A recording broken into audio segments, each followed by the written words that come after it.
घने जंगलों और ऊंची पहाड़ियों की गोद में बसा एक छोटा सा संसार, जहां सुबह की धुंध में सूरज की पहली किरणें पेड़ों की पत्तियों पर पड़ती थीं, तो ओस की बूंदें मोतियों सी चमक उठती थीं। हवा में एक ठंडक थी जो मन को सुकून देती थी, मानो प्रकृति स्वयं कोई रहस्य फुसफुसा रही हो। गांव के एक छोर पर मिट्टी और घास फूस से बनी एक जर्जर झोंपड़ी में रहता था रवि, 20 साल का एक दुबला पतला नौजवान। उसका चेहरा मेहनत की लकीरों से भरा था, पर उसकी आंखों में एक जलती हुई चमक थी, सपनों की चमक, कुछ कर दिखाने की आग। रवि अनाथ था।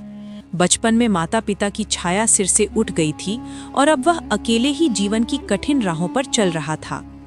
उसका दिन सुबह गांव के पुराने कुएं पर पानी भरने से शुरू होता। फिर वह या तो खेतों में मजदूरी करता या जंगल से लकड़ियां काटने जाता। उसकी झोपड़ी में एक पुरानी लालटेन थी जो रात को उसका इकलौता साथी थी। रवि के पास न अच्छे कपड़े थे न चप्पलें, पर मन में एक सपना था, गरीबी को हराने का, कुछ बनने का। वो अक्सर खुद से बुदबुदाता, मुझे इस गरीबी से बाहर निकलना है, मुझे अपने लिए एक नाम बनाना है। यह उसका रोज का मंत्र था, पर कैसे, इसका जवाब उसे नहीं पता था। गांव के दूसरे छोर पर एक और टूटी फूटी झोंपड़ी में रहती थी सावित्री, 18 साल की एक नाजुक सी लड़की।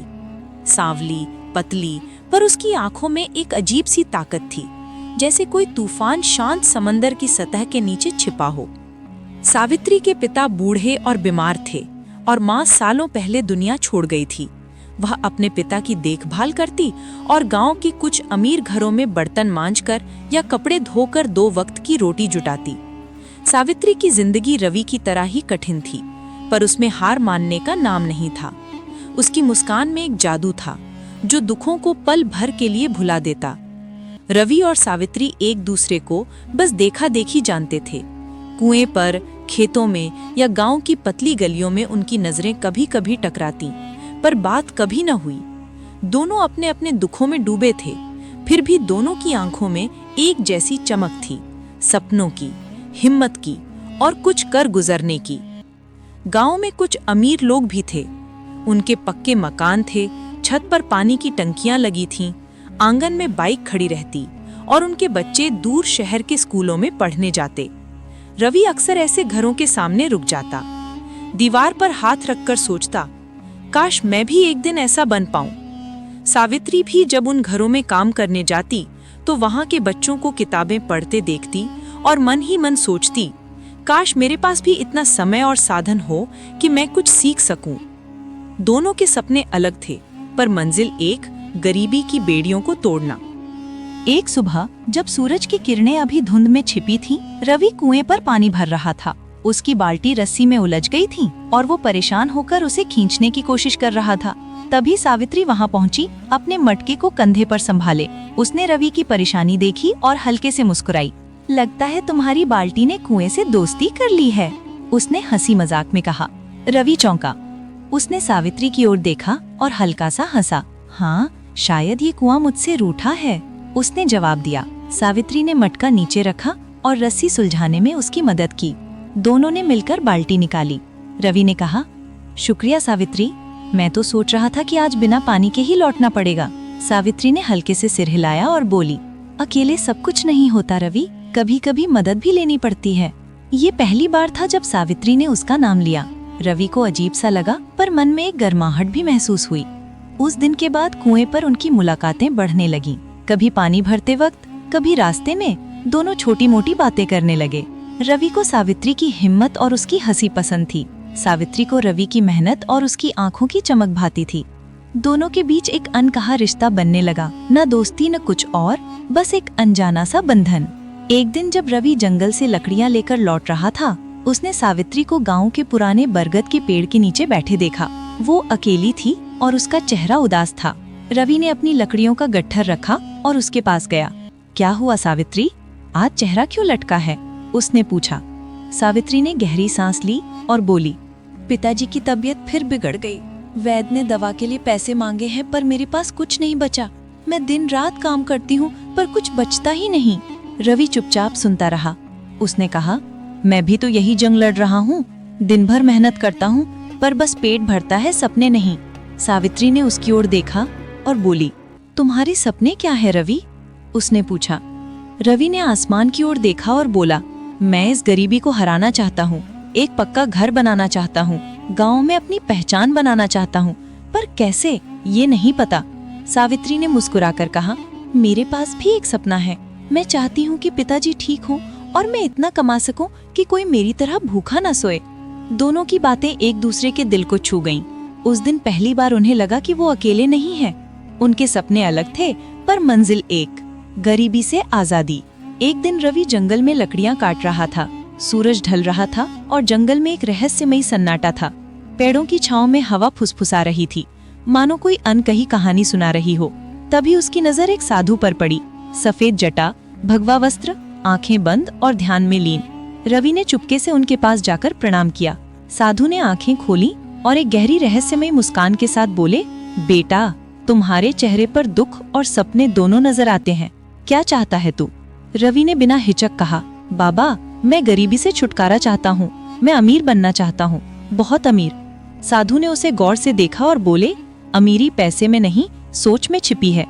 अपने गांव के 4 लोगों से मिल, ग्राम प्रधान, कारीगर, विद्वान और एक गरीब।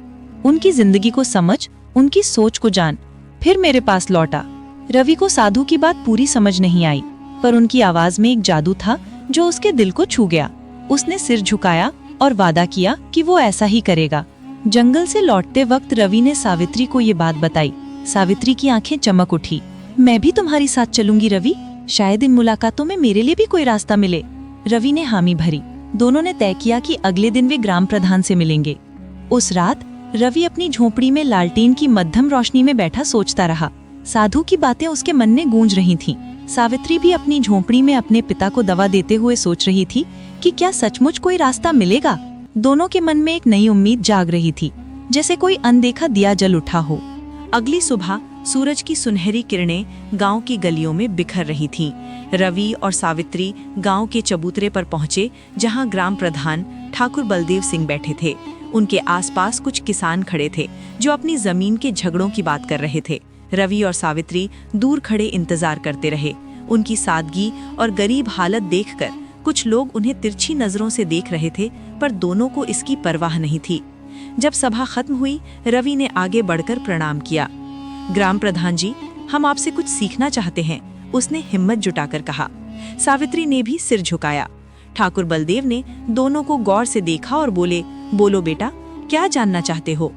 रवि ने पूछा, आप इतने बड़े पद पर कैसे पहुंचे? आपने बचपन में क्या सोचा था? ठाकुर बलदेव ने गहरी सांस ली और बोले, बेटा, जब मैं छोटा था, गांव में अंधेर था। अमीर लोग गरीबों का हक छीनते थे। मैंने ठान लिया कि बड़ा होकर लोगों की मदद करूंगा, उनके लिए न्याय लाऊंगा। मैंने गांव वालों की सेवा शुरू की, उनकी बात सुनी, उनके दुख बांटे। धीरे धीरे लोगों ने मुझ पर भरोसा किया। ये पद मुझे नहीं, मेरी सेवा ने दिया। सावित्री ने हल्के से पूछा, पर क्या सेवा से अमीरी मिलती है ठाकुर जी? बलदेव मुस्कुराए। अमीरी सिर्फ धन नहीं बेटी, ये सम्मान और मन का सुकून भी है। जब तुम दूसरों के लिए जीते हो, तुम्हारा दिल सबसे बड़ी दौलत बन जाता है। रवि और सावित्री ने एक दूसरे को देखा। उन्हें लगा कि सच्ची अमीरी में दूसरों की भलाई भी शामिल है। दोनों अब गांव के कारीगर हरदास के पास गए। हरदास की छोटी सी कुटिया एक जादुई संसार थी। वहां लकड़ी और मिट्टी से बनी मूर्तियां, खिलौने और सजावटी सामान बिखरे थे। हरदास के हाथों में कला थी, मानो हर चीज में वो प्राण डाल देता हो। रवि और सावित्री चुपचाप उसकी कारीगरी देखते रहे। फिर रवि ने पूछा, हरदास चाचा, आपने ये कला कैसे सीखी? हरदास ने हंसकर कहा, बचपन से बेटा। जब बच्चे गलियों में गेंद खेलते थे, मैं जंगल से लकड़ियां लाता और उनसे आकृतियां बनाता। लोग हंसते थे, कहते थे कि मिट्टी और लकड़ी से क्या होगा, पर मैंने अपने जुनून को नहीं छोड़ा। आज मेरी मूर्तियां और खिलौने शहरों तक बिकते हैं। सावित्री ने पूछा, पर क्या ये आपको अमीर बनाता है? हरदास ने जवाब दिया, पैसा तो मिलता है बेटी, पर असली अमीरी है अपने काम से प्यार। जब तुम अपने हुनर को तराशते हो, दुनिया तुम्हें इज्जत देती है। रवि को याद आया कि वो भी लकड़ियों को तराशते वक्त छोटी छोटी आकृतियां बनाता था। सावित्री ने सोचा कि शायद वो भी मिट्टी से कुछ गढ़ना सीख सकती है। दोनों के मन में एक नई उमंग जागी। अब रवि और सावित्री गांव के विद्वान पंडित रामलाल के पास पहुंचे। पंडित जी स्कूल के बाहर एक पेड़ के नीचे बच्चों को पढ़ा रहे थे। वे न सिर्फ किताबी ज्ञान देते बल्कि जीवन की गहरी बातें भी सिखाते। रवि और सावित्री ने प्रणाम किया। सावित्री ने हिम्मत जुटाकर पूछा, पंडित जी आप पढ़ाते क्यों हैं? आप तो और काम कर सकते थे। पंडित जी ने मुस्कुराकर कहा, बेटी किताबें मेरी सखी थीं। बचपन से पढ़ना मेरा जुनून था। मैंने सोचा अगर बच्चों को ज्ञान दूं तो गांव की तस्वीर बदलेगी। मेरे लिए सबसे बड़ी दौलत है मेरे बच्चों का भविष्य। पैसा कम है पर मन का सुख अनमोल है। रवि ने पूछा, पर ज्ञान से अमीरी कैसे? पंडित जी ने जवाब दिया, ज्ञान वो दिया है जो अंधेरे को मिटाता है, ये तुम्हें रास्ता दिखाता है। रवि और सावित्री उनकी आंखों की सच्चाई देखकर चकित थे। उन्हें लगा कि सच्ची अमीरी में ज्ञान और संतोष भी है। अंत में दोनों गांव के सबसे गरीब व्यक्ति मंगल काका के पास गए। उनकी झोपड़ी रवि की तरह ही टूटी फूटी थी। कपड़े फटे थे और चेहरा थकावट और निराशा से भरा था। रवि ने पूछा, मंगल काका आपने इतनी मेहनत की फिर भी गरीब क्यों? मंगल काका ने भारी आवाज में कहा, बेटा ये भाग्य है। भगवान ने हमें नहीं चुना। हमने मेहनत की पर कभी बड़ा नहीं सोचा, बस जीते चले गए। सावित्री ने पूछा, क्या आपने कभी कुछ बदलने की कोशिश की? मंगल काका ने सिर झुका लिया, नहीं बेटी, हमने हार मान ली। रवि और सावित्री को समझ आया कि गरीबी सिर्फ धन की नहीं, सोच की भी होती है। मंगल काका की बातों में एक गहरी उदासी की जो उनके मन को छू गई। चारों से मिलकर रवि और सावित्री जंगल में साधु के पास लौटे। साधु पहले से उनकी प्रतीक्षा कर रहे थे, मानो उन्हें पता हो कि दोनों आएंगे। क्या सीखा बेटा? साधु ने पूछा। रवि की आंखें चमक रही थीं। बाबा, आपने मेरी आंखें खोल दी। ग्राम प्रधान ने सेवा को चुना, कारीगर ने अपने जुनून को तराशा, विद्वान ने ज्ञान को धन माना और मंगल काका ने अपनी सोच को भाग्य की जंजीरों में बांध लिया। सावित्री ने जोड़ा, इंसान अपनी सोच से बनता है। जिस तरह की सोच रखोगे वैसा ही बनोगे। साधु ने मुस्कुराकर कहा, बहुत अच्छा, अब तुम दोनों तैयार हो। कोई तुम्हारा सपना नहीं छीन सकता। उस दिन रवि और सावित्री के मन में एक नया विश्वास जागा। रवि ने अपनी झोपड़ी में लौटकर अपनी पुरानी लालटेन की रोशनी में एक डायरी में लिखा, मैं अब सोच कर बनूंगा, मेहनत से बनूंगा। सावित्री ने भी अपने पिता को दवा देते हुए मन में ठान लिया कि वो अपनी जिंदगी बदलेगी। दोनों ने तय किया कि वे अपने हुनर को तराशेंगे। रवि ने अपनी लकड़ी की नक्काशी को गंभीरता से लिया और सावित्री ने हरदास से मिट्टी की कला सीखने का फैसला किया। रवि ने जंगल से साफ सुथरी लकड़ियां चुननी शुरू की। वो हर रात अपनी लालटेन की रोशनी में लकड़ी पर नक्काशी करता, छोटे छोटे खिलौने, सजावटी सामान और आकृतियां बनाता।